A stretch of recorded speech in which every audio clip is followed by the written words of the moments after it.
As governments and corporations around the world move to make their actions and products ever more opaque, a counter-movement is rallying around the opposite flag of openness and transparency.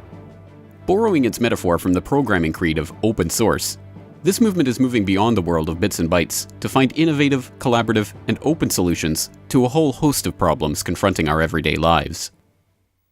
This is the GRTV Backgrounder on Global Research TV. Open source is a concept that derives from the digital world of bits and bytes. Although the term itself originated in a strategy session in Palo Alto in February 1998 on the occasion of the release of the Netscape source code, the idea of opening the source, or allowing the users of a product to examine, modify, copy, and share its source code, predates that meeting, or even the digital age itself. Hobbyists and enthusiasts of various crafts have often shared their designs for products as a point of pride, or pursued the design of new products as a pastime without seeking monetary reward. But in recent decades, spurred by the open source software revolution, this idea has begun to take on a life of its own. So what exactly does open source mean in the computing context? Millions of people around the world are developing software that anyone can freely download, use, modify, and give away. It's a whole new world, and it's challenging the established software companies. Open source is the future of computing. Open source software exists as a result of the combined efforts of millions of computer programmers, users, and software vendors from around the world. They share their intellectual property freely, and they believe that software should cost nothing and should enrich the lives of users.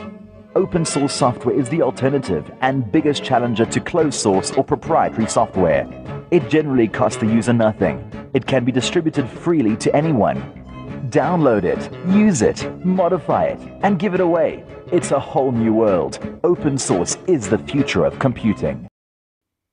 Essentially, open source software is software that allows users to inspect, change, and share the source code of the program. Instead of passive consumers of a program, users become part of a community to which they can choose to contribute if they are capable and inclined.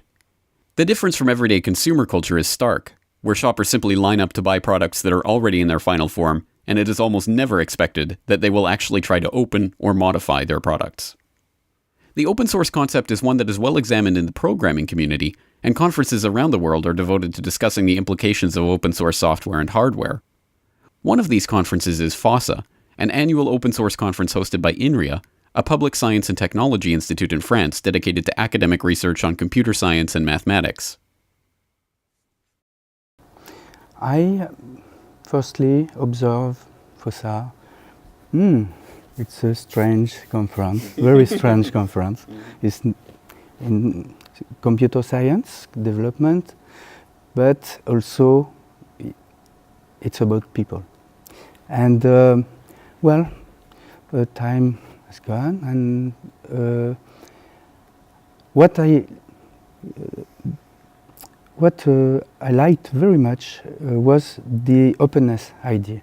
That's more than an idea, it's a philosophy, I think. And I told Stefan, couldn't we step back or step up and look at that thing on a higher level? Exactly.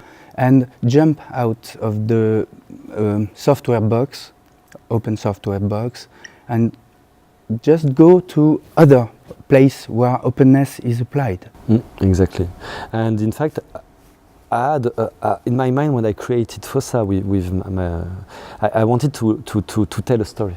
Very important for me. So, but the story I knew where I wanted to go more or less. But then how to convince INRIA and all these kind of people that you should trust me and then let's go to this path. No, the first year we did little steps.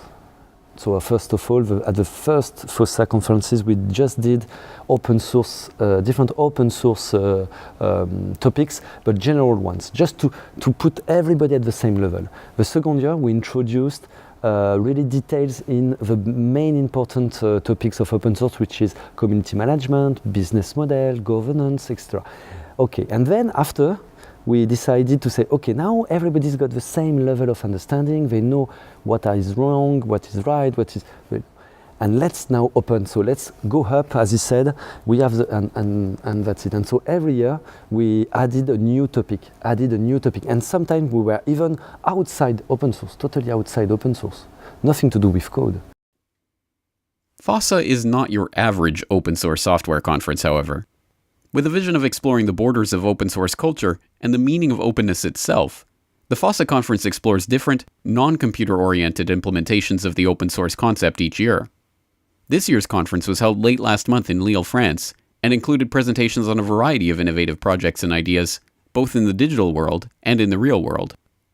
One of those presentations involved OS Vehicle, a project for an open source vehicle that has so far designed a road-legal car chassis that is downloadable for free from osvehicle.com and which can be assembled from a kit in under 1 hour. Right, OS Vehicle is a project that is aiming at creating new open source and eco-friendly vehicles. The basic idea is creating what we call Tabby right now, an open source chassis on which anyone can build their own vehicle on top of it.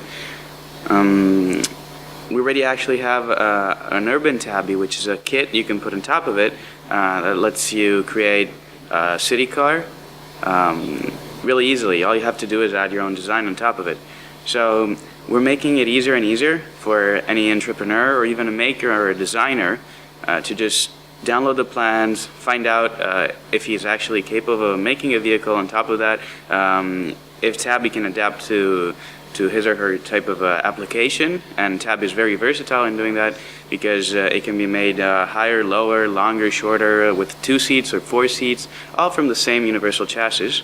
And then at that point, order the kits or build them himself because it's open source, and just assemble it. And in less than 1 hour, you can assemble Tabby and have a functioning vehicle right away. Also at the conference, open source evangelist Jan Wildeboer presented a lecture on open source identity. But identity means that we need to be able to prove who we are. And this is typically done with a passport, but it's not the only thing you can do. Now, once you have identity, you can have some fun with that. And that's a little bit subversive. And why would you want to have fun with that? Well, first of all, when these companies and countries and secret services are making profiles about what I do, I want to make sure that my profile does not reflect my reality. I want to give them some information that cannot be possible, so that my profile falls out of their normal filter stuff and they say this is a useless profile, and then they will not track me that much. And James Corbett delivered a keynote address on open source journalism. I think taking our cue from the open source software paradigm, obviously open source journalism is journalism that lets you look under the hood. It lets you see the source code of the journalism, and in the case of journalism, what is the source code? It's data. It could be statements that are made by officials. It could be laws that are being passed. It could be what have you, whatever it is, video that's been made available. Someone tweets out a picture of something, that might be part of the data. But journalism that lets you see all of that underlying data that was used to compile the report is obviously, that's a contributory factor to what we can think of as open source journalism. And the other part of this, of course, the permissive licenses that are used in a lot of online endeavors these days can also, of course, be applied to, I think, open source journalism. Journalism that users can remix, reuse, republish, and repurpose is, I think, an important part of what is the open source journalism revolution. The idea of openness is one that goes beyond the boundaries of software code and is beginning to transform the way people examine their relationship to the products that they use, the services they perform, and the people that they interact with. In fact, it's what makes it open. It's the fact that you can transfer knowledge, you can pass knowledge to anyone quite freely.